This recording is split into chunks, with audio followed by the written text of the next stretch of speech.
The notifications on Elena's phone were usually mundane. Client emails, dinner reservations, weather alerts, until a name from 5 years ago lit up the screen, bringing with it a rush of adrenaline that felt dangerously like hope. It was just a simple invitation to a reunion, innocent on the surface, but the timing was a betrayal in itself, arriving right as her husband poured wine for their anniversary dinner. She thought she could keep the past in a box, but some boxes are not meant to stay closed, and some husbands are more observant than they appear.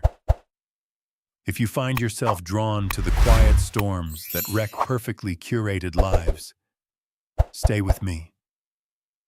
There are fragile truths hiding in the silence of this marriage, and if you want to see them shatter, don't look away. The silence in the penthouse on the 42nd floor was not empty. It was expensive. It was the kind of silence that cost a fortune to maintain, insulated by triple-paned glass that turned the roaring Chicago wind into a visual abstraction. Inside, the air smelled faintly of roasted sage and expensive red wine. Elena Vance stood by the kitchen island, slicing a baguette. The serrated knife moved in a rhythmic, hypnotic motion. Slice, crumbs, slice, crumbs. Across the quartz countertop, her husband, Mark, was decanting a bottle of Cabernet.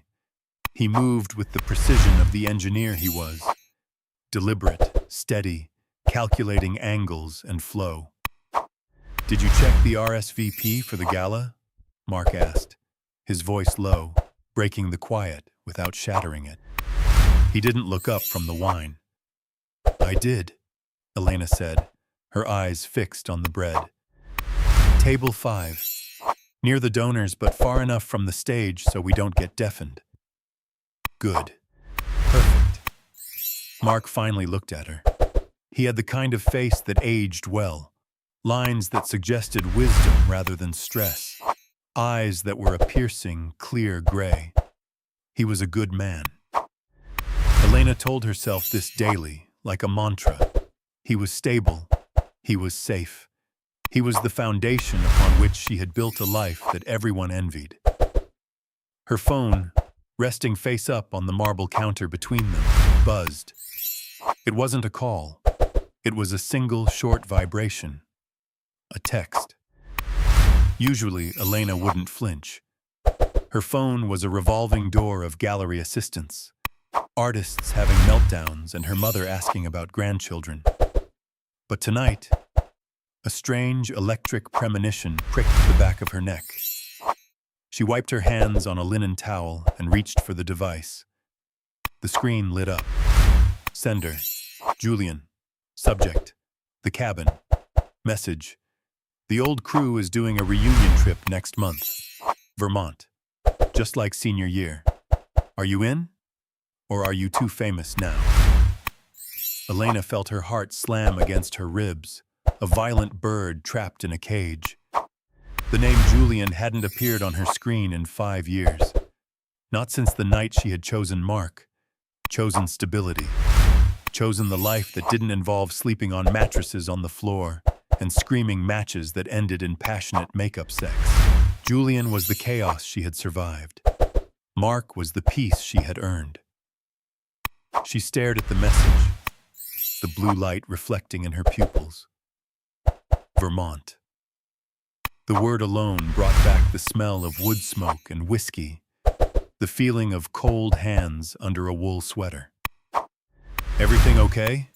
Mark asked. Elena snapped her head up. Mark was holding a glass of wine out to her. He was watching her. Not suspiciously, she thought. Just watching. That was Mark's way. He noticed structural weaknesses in buildings before the cracks appeared. She wondered if he could see the hairline fracture forming in her chest right now. "Fine," Elena said, her voice sounding too bright, too brittle in the quiet room. She took the glass, her fingers brushing his. His skin was warm, hers was ice cold. "Just a client," An artist having a crisis about lighting. You know how they are. Mark took a sip of his wine, his eyes lingering on her phone, which had gone dark again. Must be an emergency for a Sunday night. They have no boundaries, Elena lied. She hated how easily it came out. It was smooth, practiced. She turned the phone over, placing it face down on the marble. Well, Mark said, walking around the island to stand next to her. He placed a hand on the small of her back. The weight of it was grounding, possessive in a way that usually made her feel safe. Tonight, it felt heavy. Let's hope they resolve it without you. I've been looking forward to tonight. He kissed her temple. It was a chaste, affectionate gesture.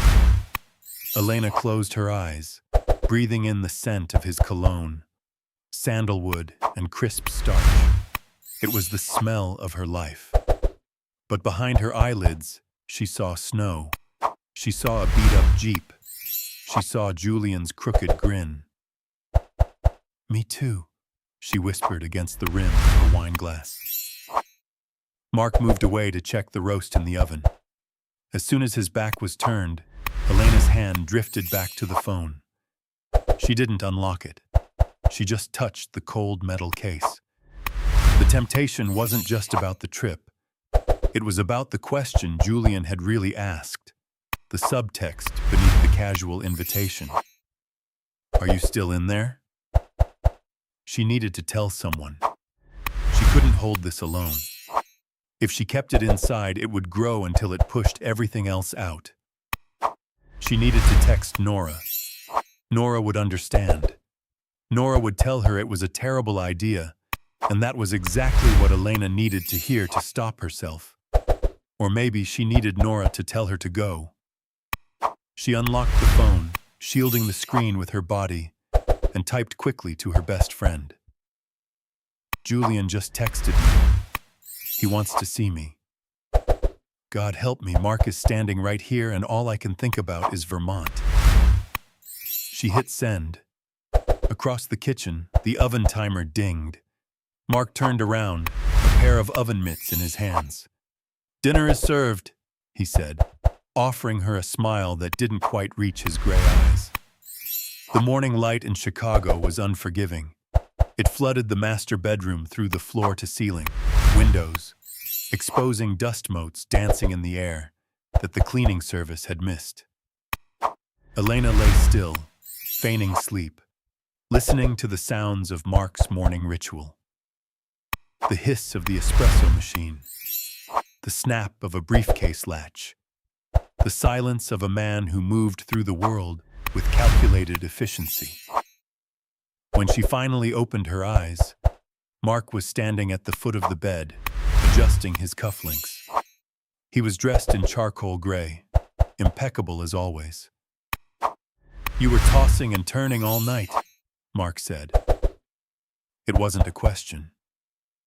Elena sat up, pulling the duvet higher, a subconscious shield. Was I? Must have been the wine. Maybe, Mark said.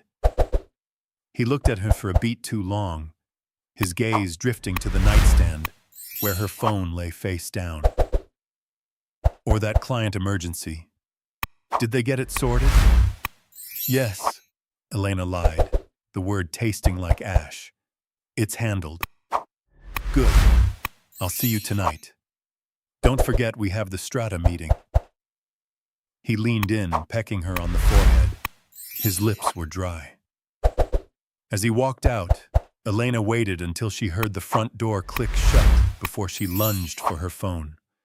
The screen was a minefield of notifications, but she bypassed them all to open her thread with Nora. Elena. I didn't delete it. I'm still staring at it. 3 dots appeared instantly. Nora was awake. Nora was always awake, living her life as a high-powered divorce attorney who ironically gave the worst relationship advice. Nora. It's just a text, Elle. Unless you want it to be more. Elena got out of bed and moved to the bathroom. The cold marble floor shocked her feet. She looked at herself in the vanity mirror. She looked the same as she did yesterday. Expensive moisturizer, professionally highlighted hair, but she felt hollowed out. Elena, it's in Vermont. The cabin we used to rent senior year. He says everyone is going. Nora, everyone includes Julian. And everyone isn't why you're texting me at 7 a.m. Elena turned on the faucet, letting the water run just to create noise in the empty apartment. She typed furiously. Elena, I feel like I'm suffocating, Nora. Mark is perfect.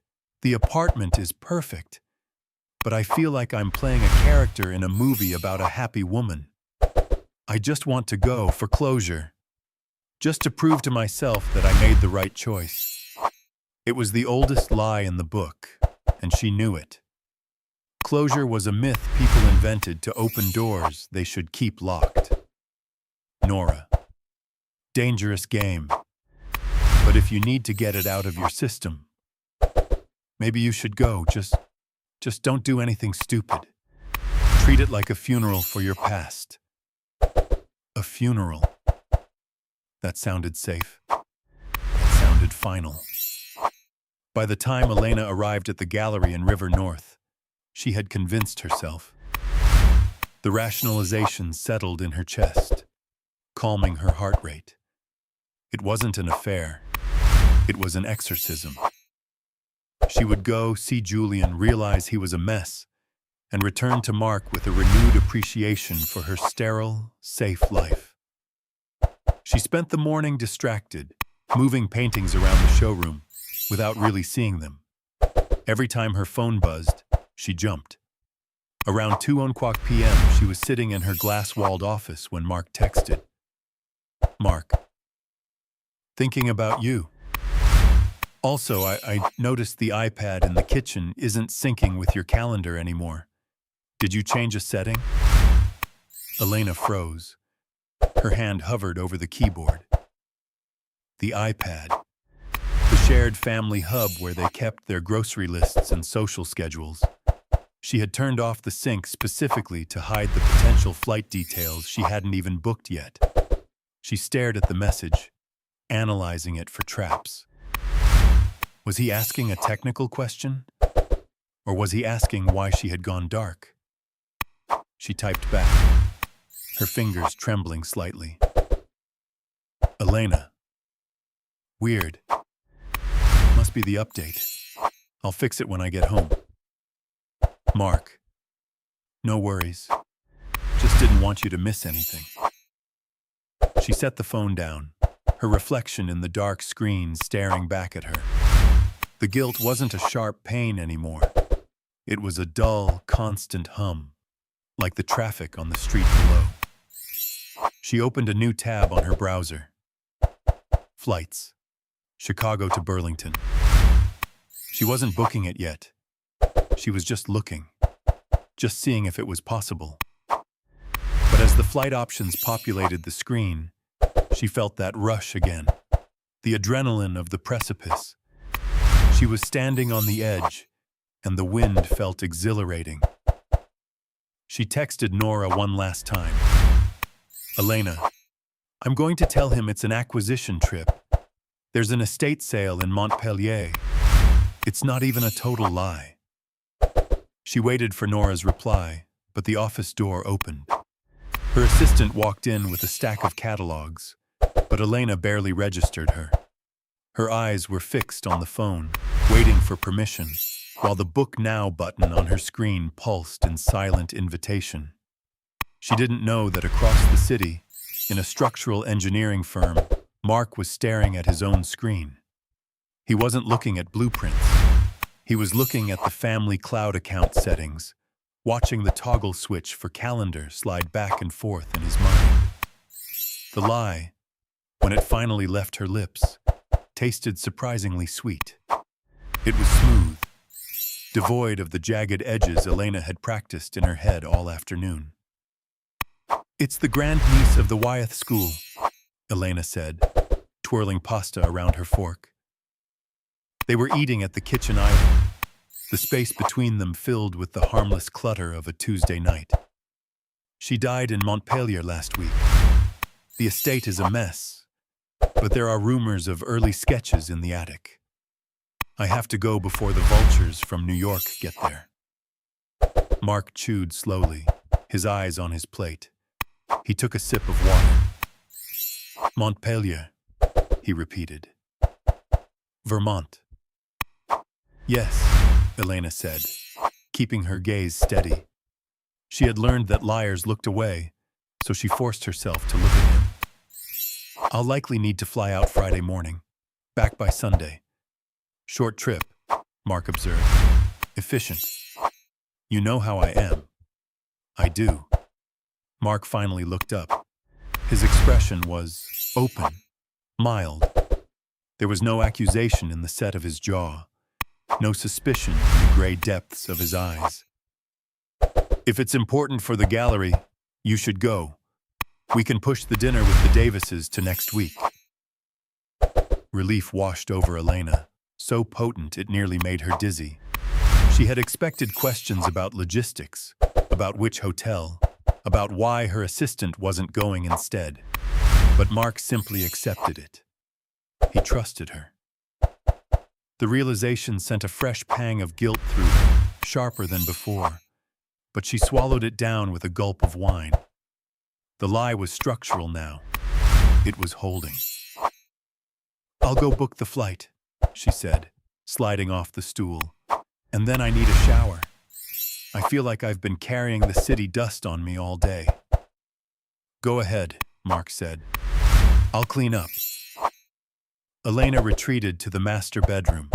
She closed the door and leaned against it for a moment, exhaling a breath she felt she'd been holding since the morning. She moved quickly then, pulling out her personal laptop, not the shared one, and booking the ticket. Chicago to Burlington, Friday morning, seat 4A. She stared at the confirmation screen. Burlington. It was 30 minutes from the cabin, 30 minutes from Julian.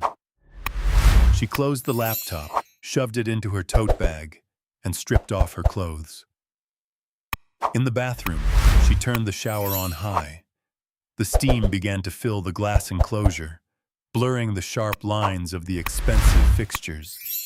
She stepped under the spray, letting the hot water hammer against her skin, scrubbing at the invisible layer of deceit.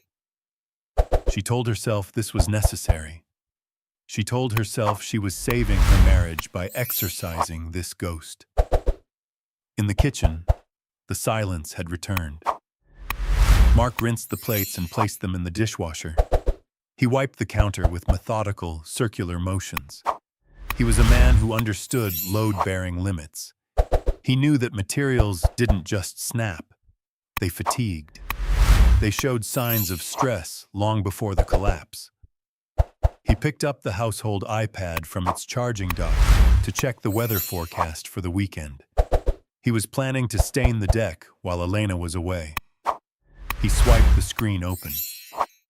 Because Elena had been rushing, or perhaps because the cloud sync was slower than her ambition, the device hadn't yet registered the changes she made to her privacy settings earlier that day.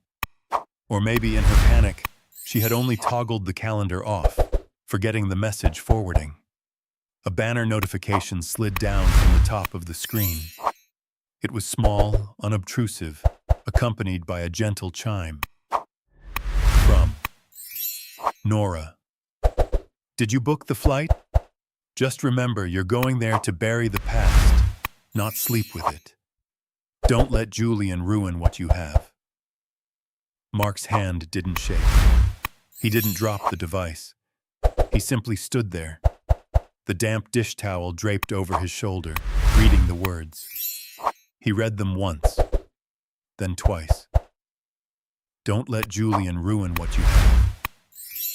The name was a key, unlocking a room in his memory he had nailed shut years ago. Julian, the photographer, the one with the messy hair and the bruised knuckles, The one Elena had cried over for months before she let Mark take her out for coffee.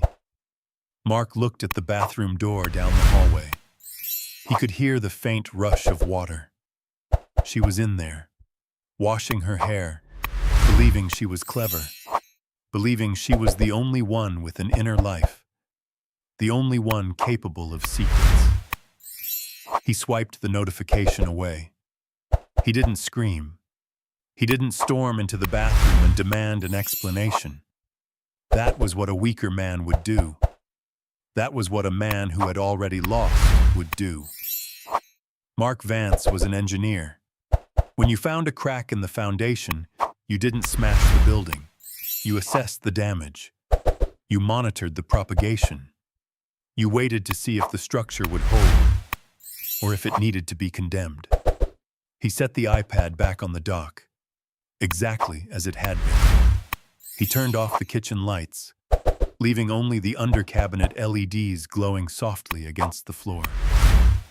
When Elena emerged 20 minutes later, wrapped in a plush white robe, her skin flushed and clean, Mark was sitting on the edge of the bed, reading a hardcover book. "All booked," she said softly, towel drying her hair. Friday morning. Mark turned a page. He didn't look up immediately. When he did, his face was a mask of perfect, terrifying calm. "Great," he said. "I hope you find what you're looking for." Elena paused, the towel freezing in her hand. It was a common phrase. People said it all the time. But the way the light caught his eyes, the flatness of his tone, it made the air in the room drop 10 degrees. "I'm sure the sketches are there," she said, her voice wavering slightly. "I'm sure they are," Mark said. He closed the book and set it on the nightstand. "Come to bed, Elle. You have a big trip ahead of you." The days leading up to Friday moved with a strange, gelatinous slowness. Elena moved through them like an actress hitting her marks on a stage she knew too well. She went to the gallery. She answered emails. She kissed Mark goodbye in the mornings and hello in the evenings. But beneath the routine, there was a hum of electricity in her veins, a frequency that belonged to a different life. On Thursday evening, the deception took physical form. The bedroom was dimly lit, the only illumination coming from the walk-in closet where Elena stood before her open suitcase. It was a Rimowa carry-on, sleek and silver, designed for efficiency. But what she was putting inside was anything but efficient. She folded a silk slip dress, a deep, bruised plum color that she had bought during her lunch break on Oak Street. It was reckless. It was the kind of dress you wore to be seen, to be touched, not to dig through dusty attics in search of Wyeth sketches. She tucked it deep into the bottom of the case, beneath a layer of sensible wool trousers and thick turtlenecks. "Packing light?" Elena jumped, her hand instinctively flattening over the pile of clothes. Mark was leaning against the doorframe of the closet, a glass of water in his hand. He was wearing his reading glasses, which usually made him look softer, more approachable. Tonight, the lenses just reflected the closet lights, hiding his eyes. "Just the essentials," Elena said, forcing a smile. Her heart did a traitorous double beat against her ribs. "It's only 2 days. I don't want to check a bag." Mark took a step inside. The space suddenly felt very small. He reached out and touched the sleeve of the cashmere sweater she had just folded. His fingers were long, inspecting the material with a tactile curiosity. "This is new," he noted. "I needed something warmer," she said quickly. "Vermont is colder than here. The wind cuts right through you." "I remember," Mark said. "You told me once about that winter you spent there, senior year." Elena froze. She hadn't mentioned that winter in years. It was the winter of Julian. The winter of wood stoves and cheap wine and sleeping until noon. "Did I?" she managed to say, turning back to the suitcase to hide her face. "That feels like a lifetime ago." "It does," Mark agreed. His voice was level, stripped of any obvious malice. "People change. We grow up. We trade the drafty cabins for penthouses." He paused, and the silence stretched, taut as a wire. "But sometimes, I wonder if you miss it. The chaos." Elena zipped the inner compartment of the suitcase, the sound loud in the quiet room. She turned to face him, leaning back against the shelving unit. This was the test. She could feel it. "I don't miss the chaos, Mark," she said, and for a moment, she almost believed it. "I love our life. I love this." She gestured vaguely at the rows of color-coordinated shirts, the order, the safety. Mark watched her gesture. He took a sip of water, his throat moving as he swallowed. "Good," he said. "I'd hate to think you were running away to a dusty estate sale just to escape me." He smiled then, but it didn't reach his eyes. It was a smile that stopped at the mouth, mechanical and precise. "I'm not running away," Elena whispered. "It's just business." "Of course," Mark said. "Just business." He set his glass down on the island in the center of the closet. "I put a portable charger in your side pocket. You know how your battery drains when you're roaming." "Thank you," she said, genuinely touched by the gesture, which made the guilt curdle in her stomach. "You think of everything." "I try," Mark said. "I checked the weather for Montpelier, by the way. Clear skies, perfect for driving. Are you renting a car?" "Yes, an SUV, just to be safe." "Smart. You'll be safe, Elena. I'll make sure the apartment is standing when you get back." He turned and walked out of the closet, his footsteps silent on the plush carpet. Elena stood there for a long time, staring at the empty doorway. She felt a shiver that had nothing to do with the air conditioning. Mark had been kind. He had been helpful. He had been the perfect husband. So why did she feel like she had just been interrogated? She looked down at her suitcase. It was packed. The lie was zipped up, ready for transport. She reached into her pocket and pulled out her phone. She didn't text Nora. She didn't text Julian. She just looked at the black screen, seeing her own reflection, distorted and shadowy. She was going. She was going to step onto that plane and fly back into the past. And Mark, with his portable chargers and weather reports, would be here, waiting in the glass tower he had built for them. She turned off the closet light, plunging the room into darkness, leaving only the silver suitcase gleaming faintly in the shadows. O'Hare International Airport was a cathedral of transient souls, a sprawling organism of steel and glass that smelled perpetually of burnt coffee and jet fuel. For most, it was a purgatory of delays and long lines. For Elena, as she stepped out of the Uber and into the biting November wind, it felt like a gateway. She moved through the terminal with a lightness she hadn't felt in years. Her Rimowa suitcase glided silently beside her, a silver accomplice. She had dressed for the part she was playing, a chic, professional art curator on a serious acquisition trip. She wore a camel trench coat, belted tightly at the waist, and oversized sunglasses, despite the overcast sky. It was armor. Security was a blur of gray bins and indifferent TSA agents. Elena moved through the motions, shoes off, laptop out, liquids in a clear bag. It was a ritual of stripping down, and as she walked through the body scanner, holding her hands above her head in a gesture of surrender, She felt a strange thrill. She was passing through. She was leaving Mrs. Mark Vance in the bin, with the car keys and the sensible shoes. On the other side, she was just Elena. She found her gate at the end of Terminal 3. It was crowded, filled with the hum of 100 simultaneous conversations. She bought a bottle of sparkling water and found a seat by the window, facing the tarmac. Outside, the ground crew moved in their neon vests, guiding the massive machines that defied gravity. It was all so engineered, so precise. It reminded her of Mark. She checked her watch. It was 10:15 a.m. He would be in his weekly structural review meeting now. She pictured him sitting at the head of the conference table, pointing at a blueprint, talking about load distribution and shear force.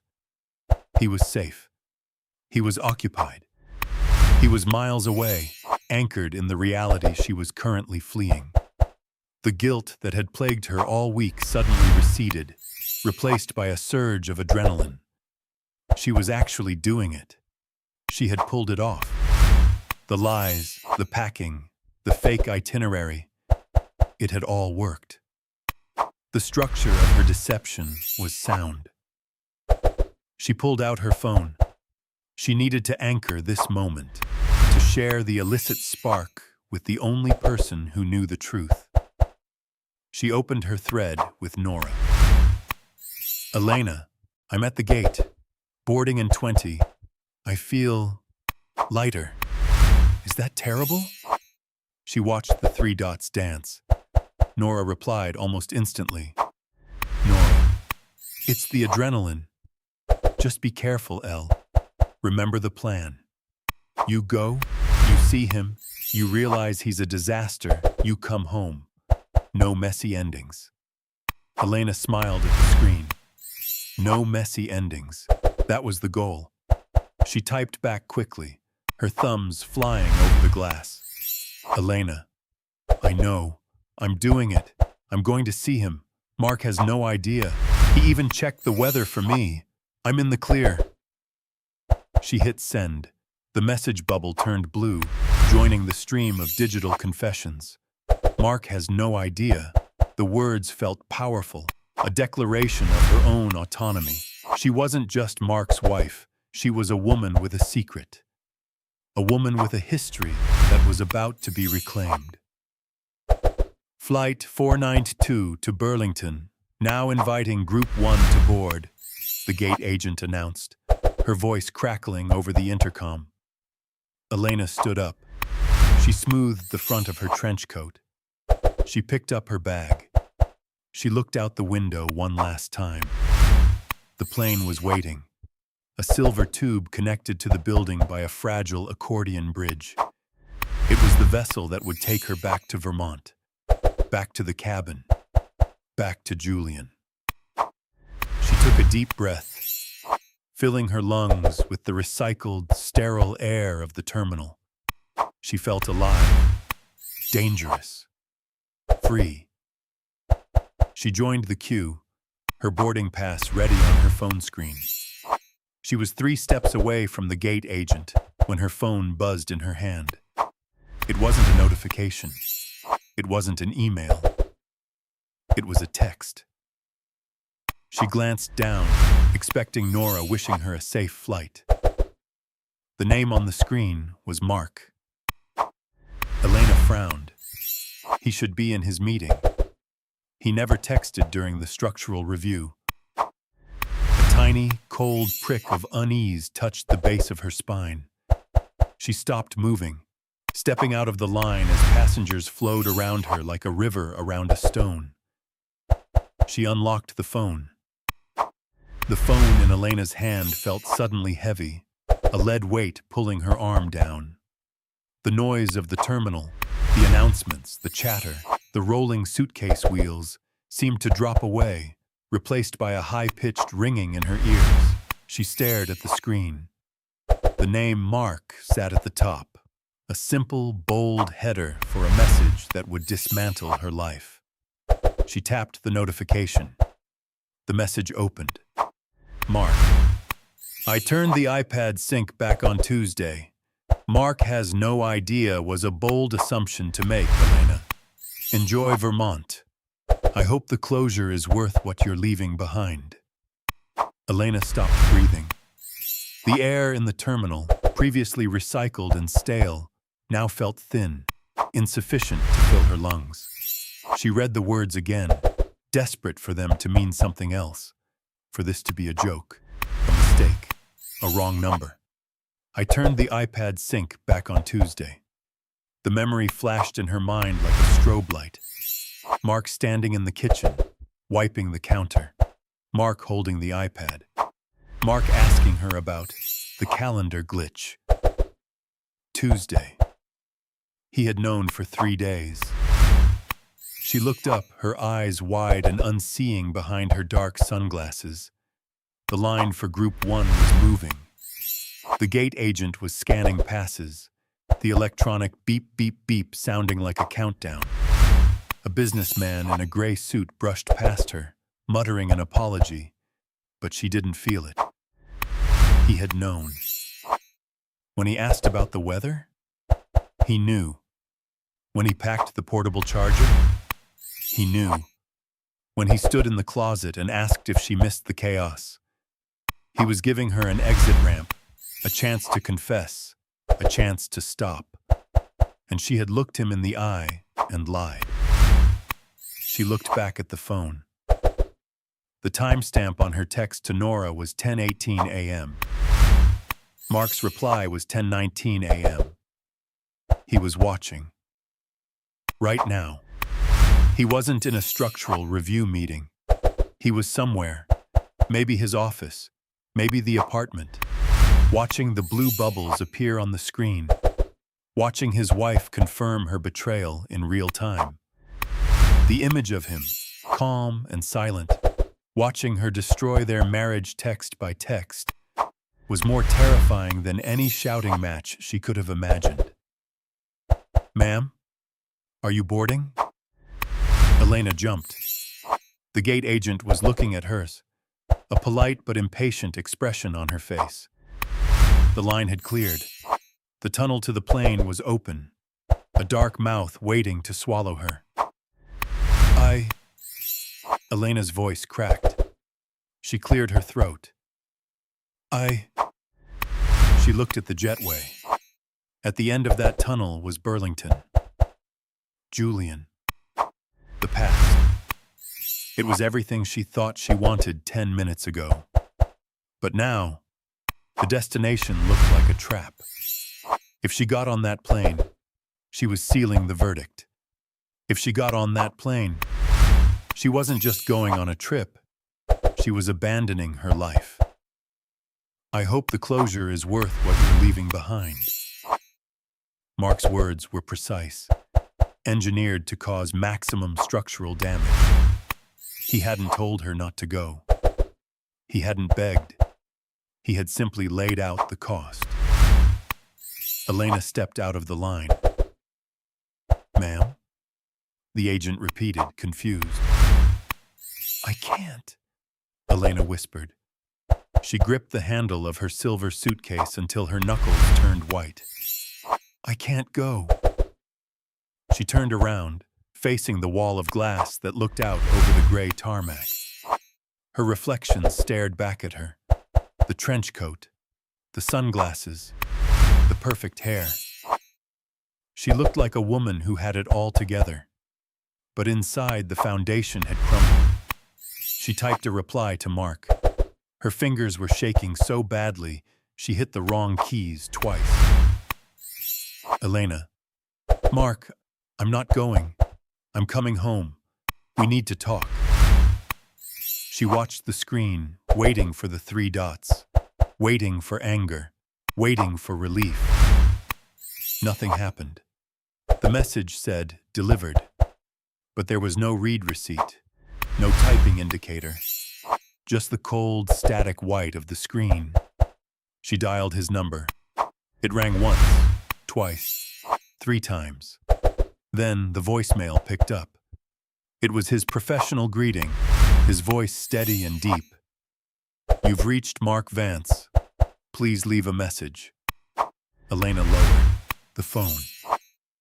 She stood alone in the bustling terminal. The adrenaline of the escape curdled into a sick, heavy dread.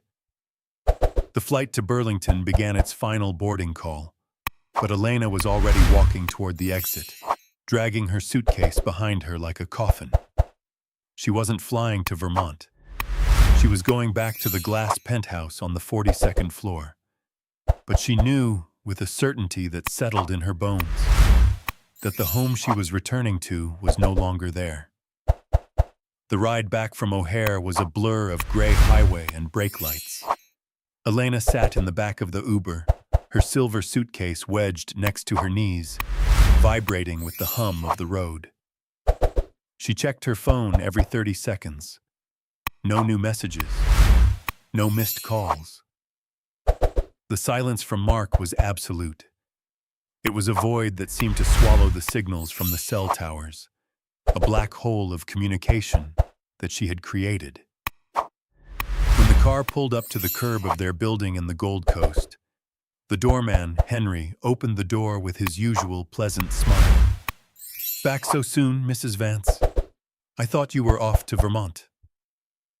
"Change of plans," Elena murmured, avoiding his eyes. She gripped the handle of her luggage tight enough to hurt. Is Mark upstairs?" "Mr. Vance?" "No, ma'am.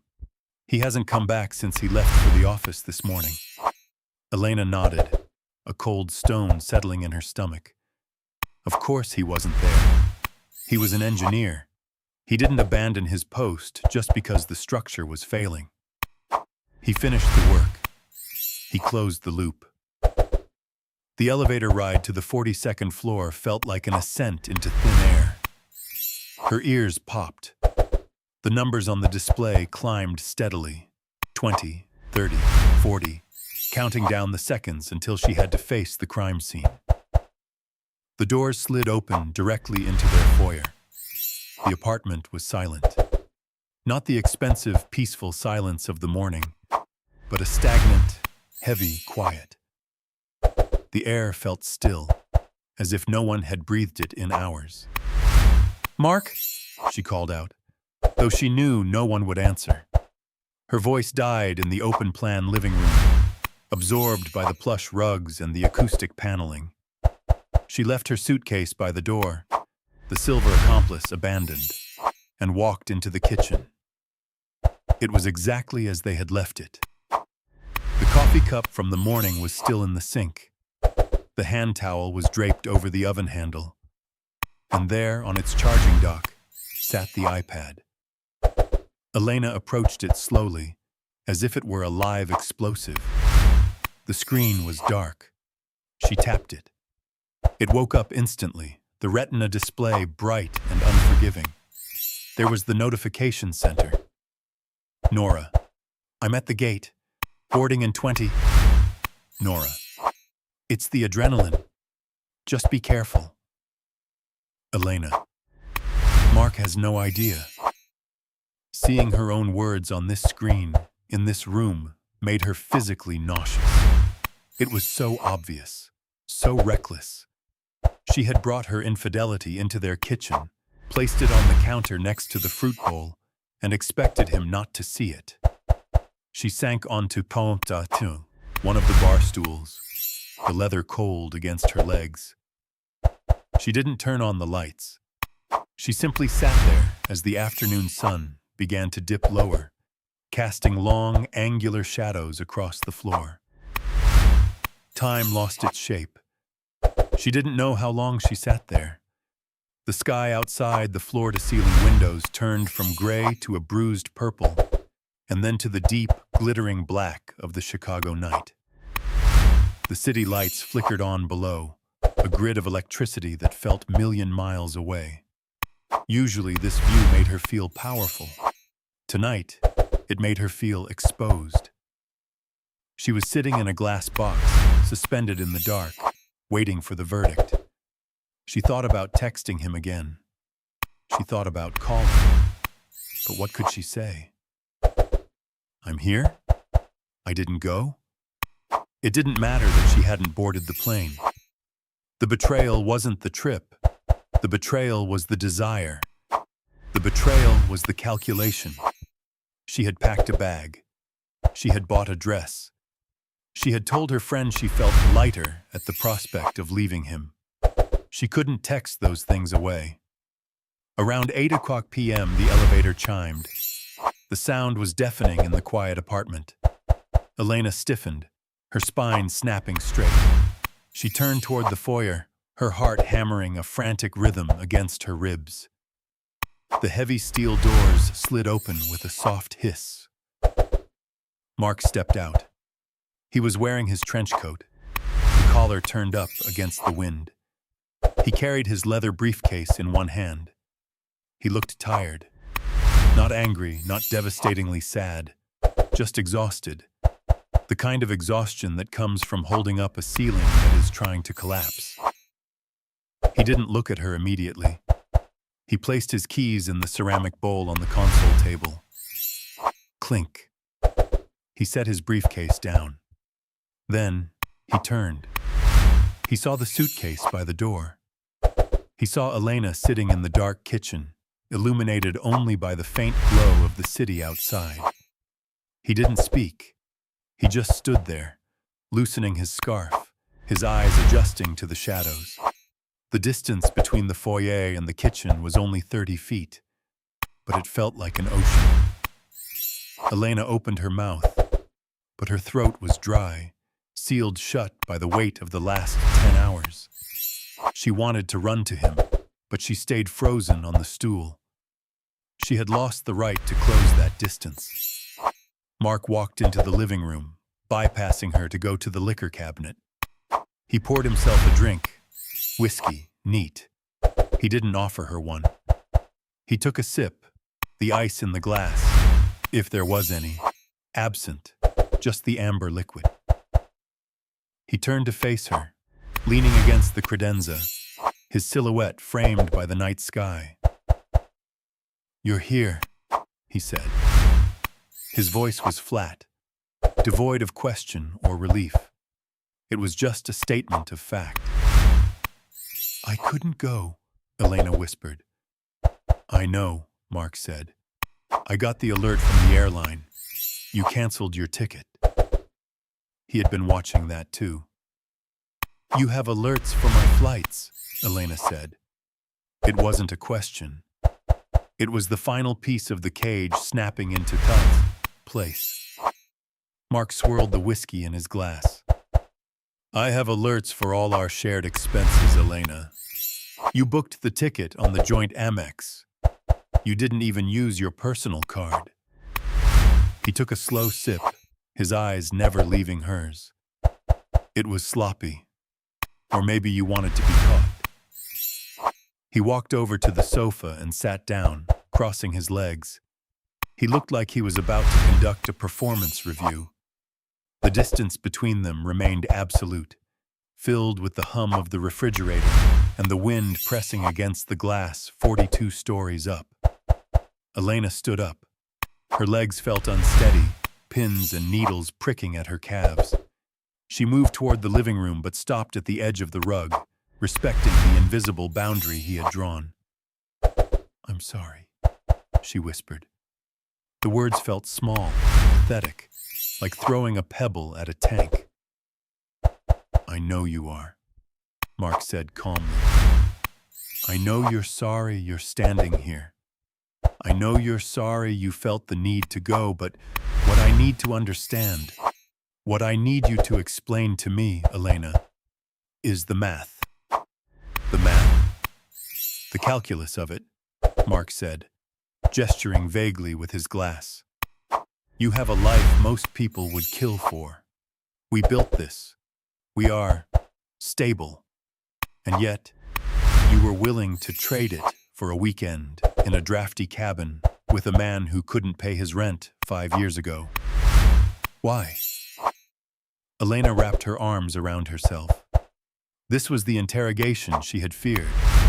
But it was worse because he wasn't yelling. He was asking for logic where there was only emotion. "It wasn't about him," she said, her voice trembling. It was about me. I felt like I was disappearing, Mark. Everything here is so perfect, so quiet. I just wanted to feel something else, something messy." Mark stared at her. His expression didn't change, but his grip on the glass tightened until his knuckles turned white. "Messy," he repeated. "You wanted messy." He stood up then, setting the glass down on the coffee table with a sharp clack. He walked over to the window, looking out at the city grid. "I spend my life preventing messes, Elena. I calculate stress loads so buildings don't collapse and kill people. I built this life so you would never have to worry about the heat turning off or the rent being late." He turned back to her, and for the first time there was a crack in his composure, a flash of raw, jagged pain. "I thought safety was what you wanted." "I did," Elena said, tears finally spilling over. "I do, but I forgot who I was before the safety." "Well," Mark said, his voice dropping to a whisper, "you remembered, and now so do I." He walked past her, toward the hallway. He didn't touch her. The air currents shifted as he moved, a cold breeze in his wake. "Mark," she called out. "What happens now? Do you want a divorce?" He stopped. He didn't turn around. He stood there, his hand on the doorframe of their bedroom. "No," he said. "We have the gala next week. The estate planning is next month. A divorce would be inefficient, disruptive." Elena felt a chill go through her that was colder than the Vermont winter. "So we just go on?" "We go on," Mark said. "You didn't get on the plane, Elena. That counts. It counts for the structure. But don't expect me to forget that you packed the bag." He walked into the bedroom and closed the door. Elena stood alone in the dark living room. She looked at her reflection in the massive window.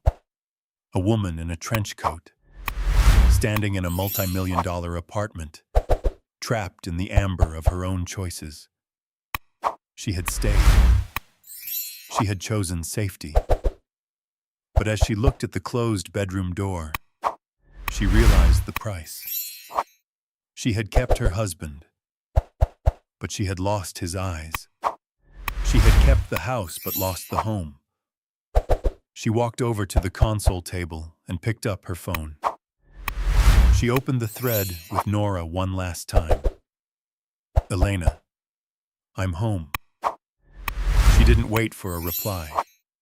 She deleted the thread. Then she deleted Julian's number.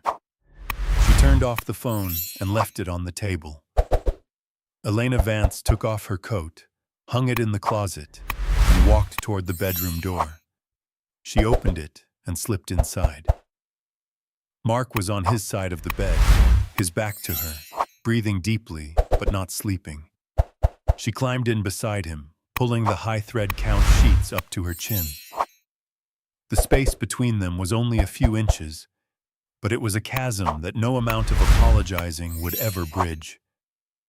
She closed her eyes, listening to the silence, waiting for a warmth that would not come.